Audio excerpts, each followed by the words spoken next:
তোমার এই পরিবেশটা কেমন লাগতেছে? ভালো।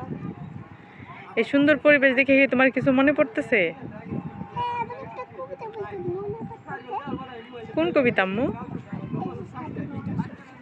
তাহলে বলো তো শুনি। এদিকে তাকাও। স্বাধীনতা আছে। শান্ত আছে। বাবুই পাখি। একটু জোরে বলো। বাবুই পাখি। বলেছি তো না, উড়ে ধরে থাকি করিস। বের বেড়াই। আমি থাকি মোর সাথে।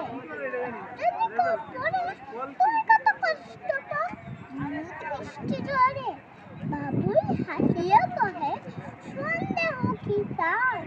কষ্ট পাই তবু থেকে নিজেরও তাকাও তবুবার ঘরেরও বাসা নীল হাতে গরমর কাঁচা গন খাসা। Thank you. বাই বাই, আসসালামু আলাইকুম। দৌড়ো কেন, একটু দাঁড়াও।